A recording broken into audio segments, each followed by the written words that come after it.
Okay, there we go.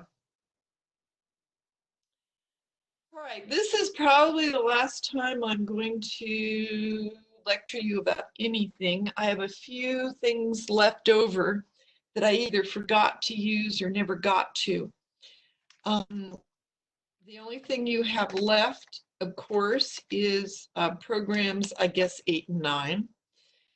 And we pretty well beat program 9 to death at our last class, and 8, I think, is pretty simple. So the only thing left is for you to get together and do the testing of program 8 with your, what was it, 13,000 event script. And we're scheduled to do that obviously on Thursday. Other than that, I don't have anything left on the agenda for you, and there will be nothing new for you to do today, just a little bit of information that might be interesting. Okay, hi Tim. All right, I'm going to try the screen sharing again and see if I can do it without frightening myself. And I think I'm going to do it this way. Yes, I am. Okay. So I can so you can see the PowerPoint now? Yes. Okay. All right. And I'm not even sure how to pronounce this. I've been calling it decltype. I don't have any idea.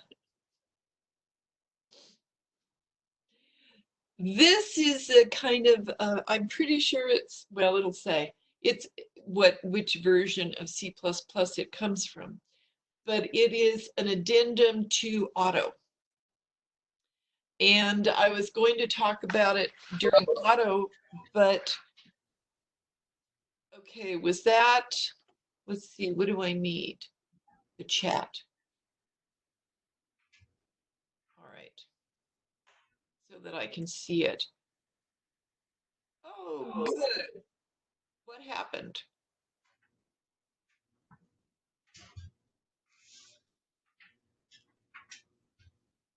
You're gone. Am I gone? Well, I wasn't there. My video wasn't there. Is the PowerPoint still there? Yeah. Okay. Then I don't have to see anything. Okay. So it goes with Auto, like I said, and it is it's the opposite part. It's the return type.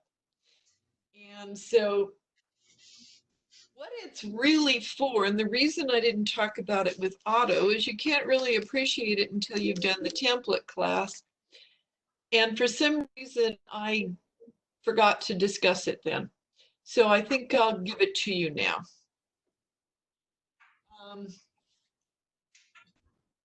This decltype type specifier yields the type of the specified expression. Okay, lovely, that's useful. Together with Auto, it's useful to to developers who write template libraries.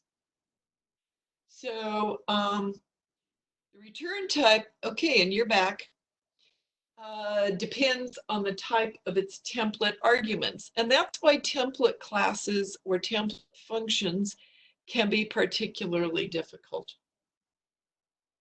You can use Auto and decltype to declare a template function that wraps a call to another function, then returns a type of the wrapped function. Yeah, you can get about as complicated as you want. This is Scott Meyer's discussion of it. I have a lot of respect for him and the way he writes. So I just kind of included that, and a lot of this is what he wrote, but I didn't put everything in there. So here's the problem. In C++3, yes, that's what it used to be called. In fact, your C++ book was written probably in C++3 or maybe 98. The return type of a function template cannot be generalized if the return type on the arguments. So in other words, since a template function, you don't know what the data type of that's going to go into the template is, then how can you know what the type of the function return is going to be? It's a problem. And you can't declare a return type for this because you don't know what A and B are going to be, plain and simple.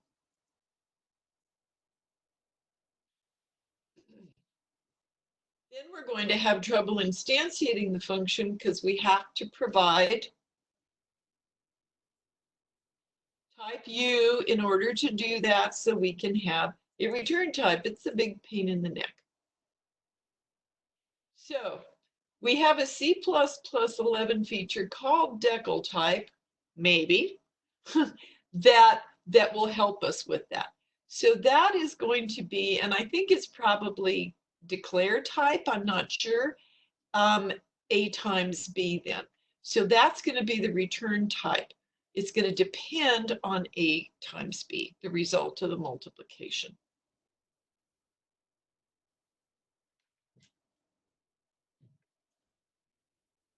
So this doesn't exactly work right.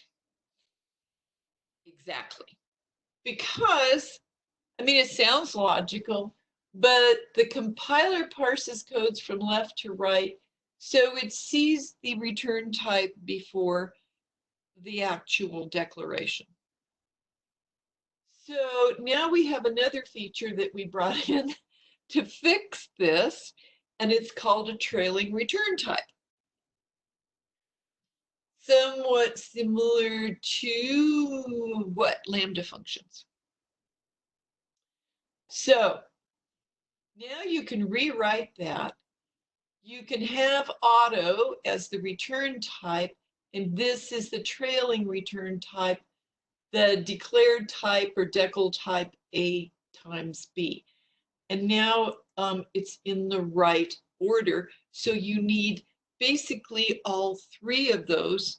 You need the trailing return, the decl type, and the auto.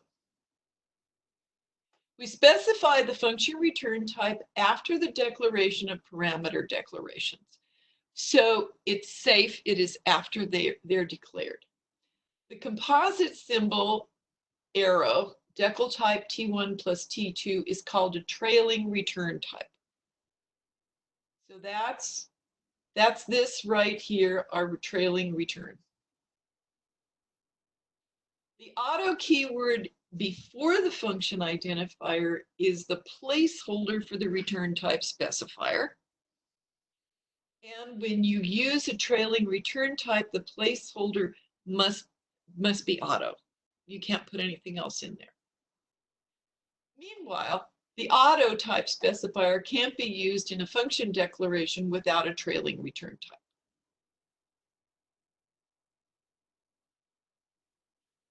The biggest difference between ordinary functions and functions using trailing return types is whether to postpose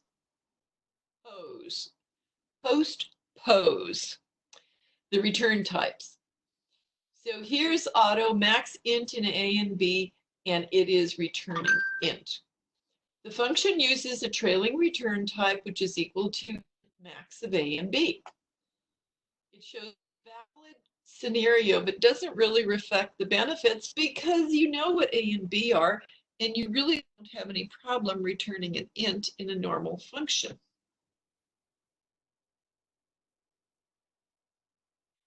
So here is the template class that has a sum of T1 plus T2, which yields the decl type of T1 plus T2, and we return it.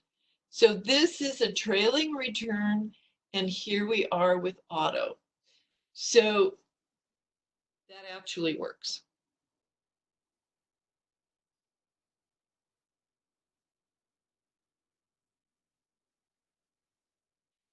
In C++11, you can use the declared type, I don't know, specifier on a trailing return type together with the auto keyword to declare a template function whose return type depends on the types of its template functions. Okay, so that was the problem that we were originally trying to solve. In C++14, you can use it in a slightly different way with no trailing return to declare a template function whose return type depends on the types of its template functions. And let's see if no,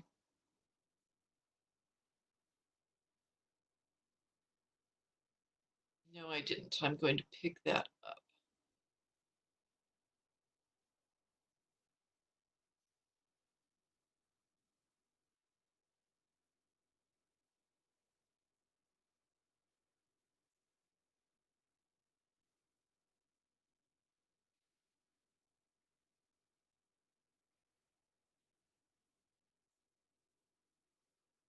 Well,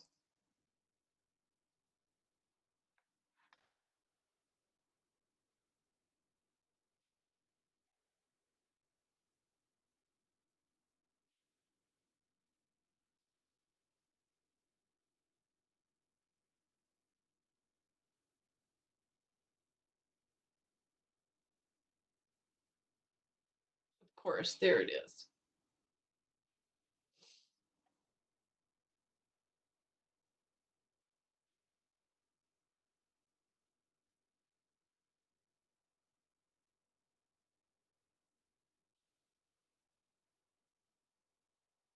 Okay, did that Visual Studio thing show up on your screen? No? Oh, I think I might need to reshare it. Wait, oh, heck.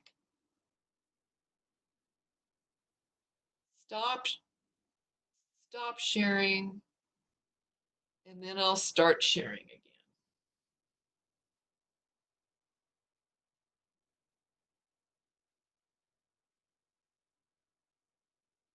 Okay. Dang, and I also lost the chat. There we go. All right. Did it show up that time? Okay, good.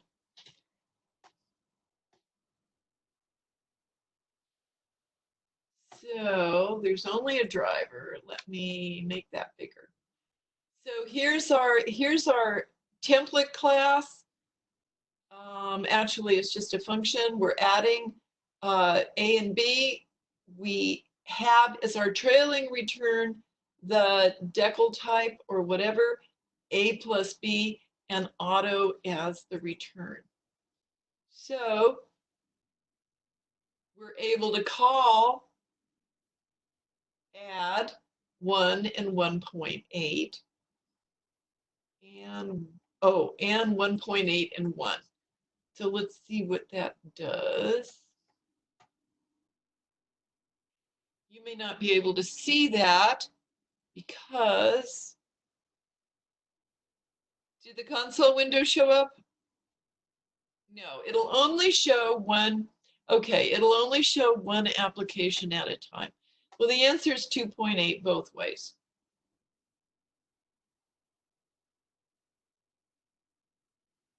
I think if you share the screen and not just an application, it will get the whole thing. Okay, I can try that. Let's see if I can, but I will give it a try. Okay, there's the screen. Are you seeing it now? Yep. Okay. You see Visual Studio. All right, so let's run it.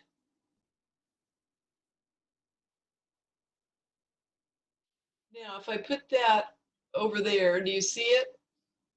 Yep, we do. Well, you were right. Thank you. Okay. Yeah. See, T2 is first a double, and the second one is an int. But you know that adding them together will give you a double. So when we use this declared type, it It gives the type of the expression of both of those together. So that works perfectly. And it solves all the template class problems of return types. Okay. So now,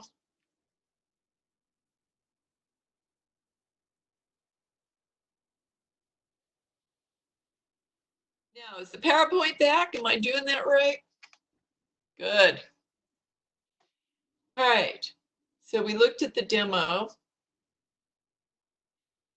All right, so now in C++14, and let's remember we're now on 17, and we're getting ready to launch 20, which when I was online the last time, they said it would be like late summer, early fall of this year, okay? So you can use this to, oh, here I am, I lost my pointer. Okay, deducing of forwarding functions and similar wrappers. It is not intended to be widely used for any other reason. Although it can be used to declare local variable, doing that is really an anti-pattern because a local variable's referenceness should not depend on the initialization. Also, it's sensitive to how you write the return statement, but we have learned that. Oh, that was it? That's not it. Yeah, it is. That's it. Sorry. Okay. So the main thing is that when you write a template class, now you can have a reasonable way to return something from it. All right. Now, what was my other thing I was going to show you? Who wants to talk about assertions? Who uses them? You? Okay. Let's do assertions.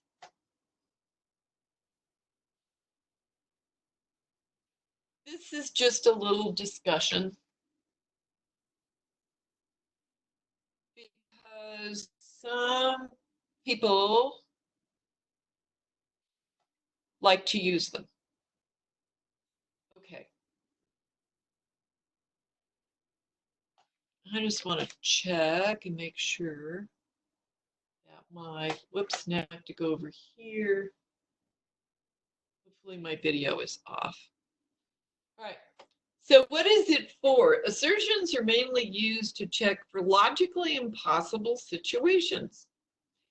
They can check the state a code expects before it starts running or the state after it finishes running. And this is usually comes before a function. An assertion is a Boolean expression at a specific point in a program that'll be true unless it's false. And if the program's not working right is when it's going to be false. Yeah, I know. True except when it's false.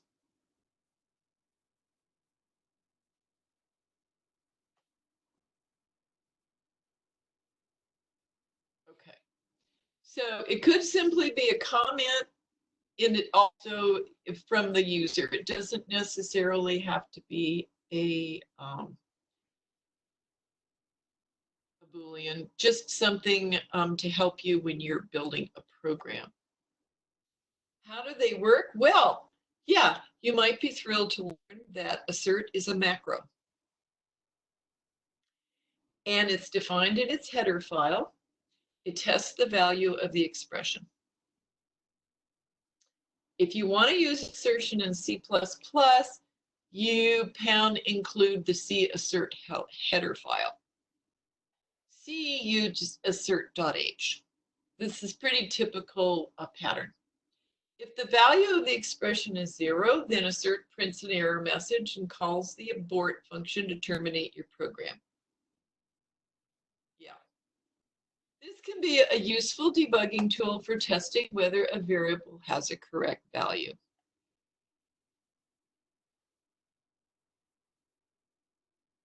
Here's an example.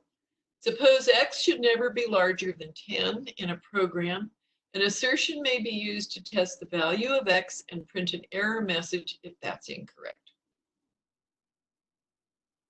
Okay. When not to use insertions, well, assertions, sorry. They shouldn't be used to check arguments in the public methods because it could result, should result in an appropriate runtime exception.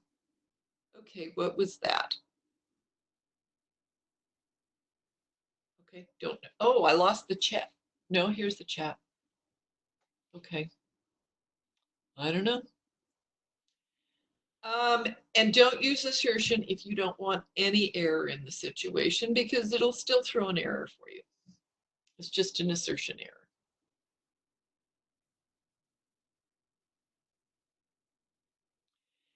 Okay, so you've written this big program and you used a bunch of instructions to make sure it's going to behave well. Like when it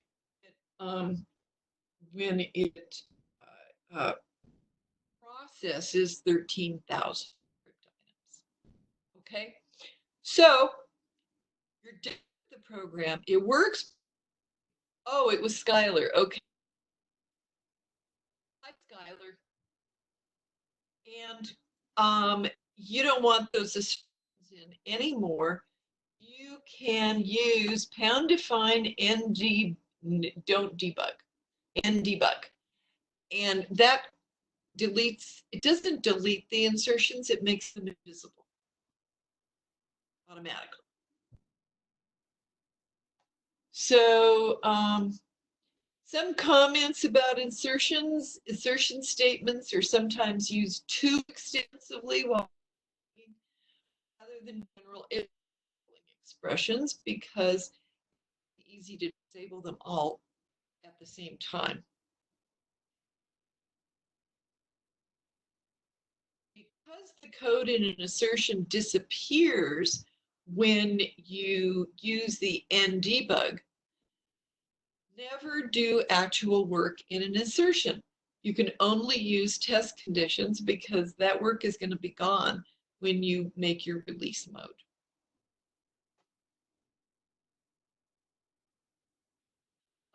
The general error handling statements that are required to be removed explicitly from the code once the error is resolved, the assertion statements can just all be disabled. So I don't know whether that's good or just lazy. I don't know. Most C++ compilers now include exception handling, and many C++ programmers prefer exceptions to assertions. They are still useful for legacy code. Yeah. And the other thing is that I guess I'm so used to using, and I realize that Visual Studio is not the only IDE or way to run C++, but I am so used to using debug mode that it is pretty easy to find values and see what they are before, similar to checking the assertion. So I have personally found them to be useful. And I suspect it's a lot of C programmers who had no ability to do that, that wanted to use them so they could, figure out what the heck is going on. Anyway, you can still use them if you want to try them. And I've had a couple of students who have done it. And C++ is not the only language that uses assertions. So you might see that in Java or someplace else. Okay, now where are we? I think we're done. Yes, we're done. Okay. So I think that is really all that I had left, unless anybody see out all the values to debug. Well, you can certainly do that. And that's kind of similar because if your value isn't in the correct range, you're going to get a message and a real notification that it's not good. So I don't know. You have to decide. I would not like to have all that stuff in my code and have it just be hidden. I would like be the person that goes and runs around and deletes it. So if you got to delete it anyway, could just be an exception or whatever. I don't know. Anyway, there it is. That's the, I can stop sharing that. Okay, so that's all, unless there's any topic in C++ that somebody had an interest in or something that I can either answer today or get some information for. Multi-threading, oh, that's not a topic, that's a whole semester. In C++, it's more difficult than in any other language. It's sorry to say.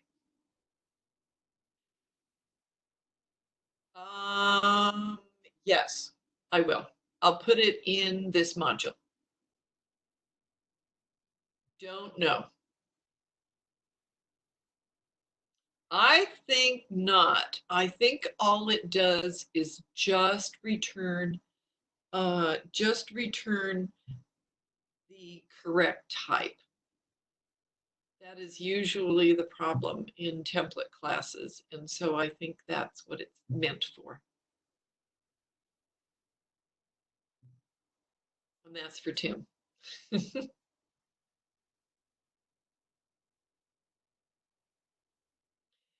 If you haven't had, you're welcome, Tim. If you haven't had Android yet, we do multi-threading in Android. And I won't be surprised if Rob doesn't do it also in either .NET 2 or the game class.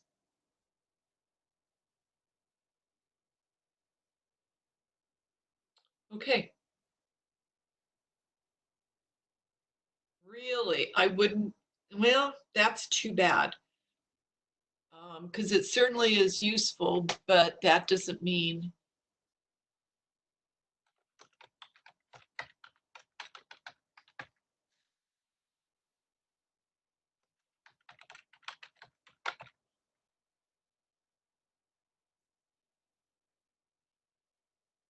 Yep.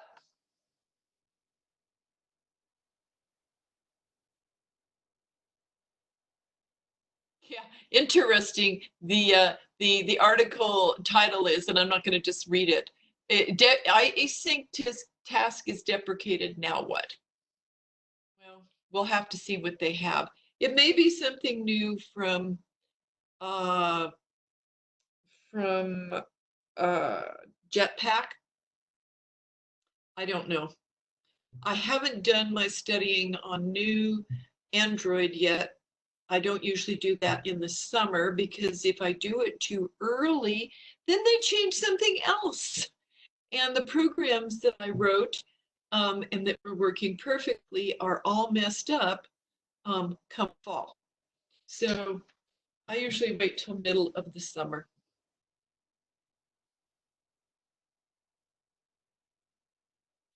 Okay, any other questions?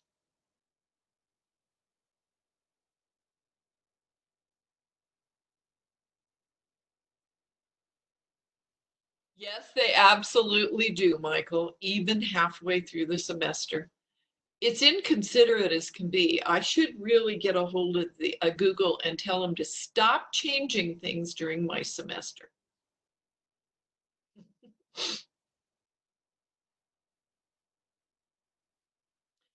And yes, Kyle, it is never ending. I was on an Android site not too long ago, maybe a week or two ago, and naturally they've made improvements to Jetpack. So yeah.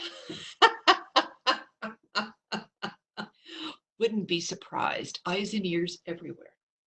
So yeah, I know there's going to be changes. And I think that that I'm going to do most of it now in Kotlin. I'll probably do that first program, the first maybe 2, maybe 3 programs in Java, and then I think we're going to switch to Kotlin. I didn't think it was too hard to understand once you new Java. What did you guys think?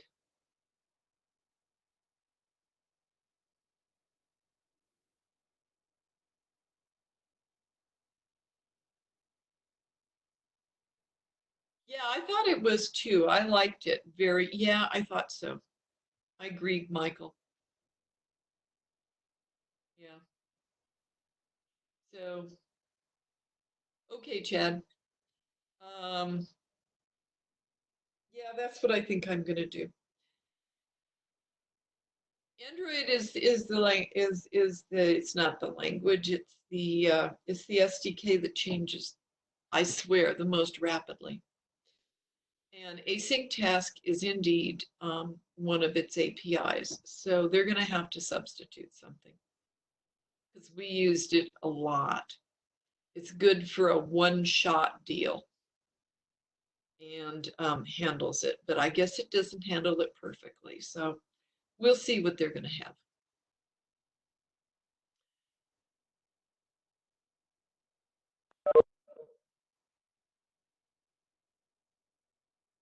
Any other questions?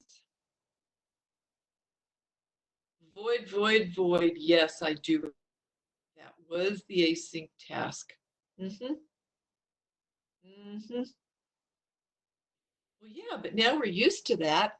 And you know that anything Google comes up with is not going to be better. I'm sorry. It may be better, but it won't be easier.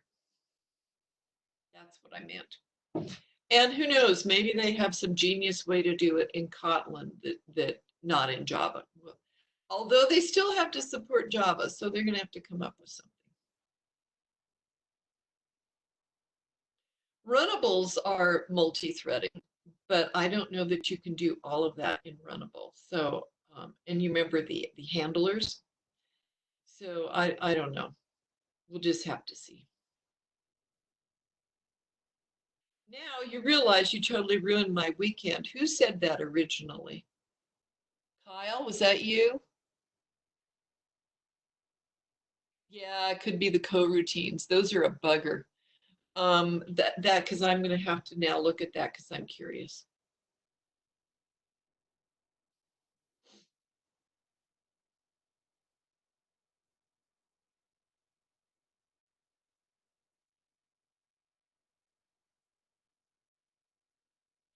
Okay. Yeah, there's my homework. You got that right. I always have homework in the summer. Okay.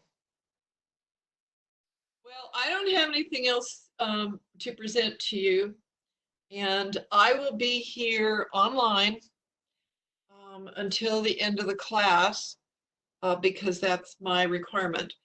And so I can stop recording now and yeah, and stop. Here we go.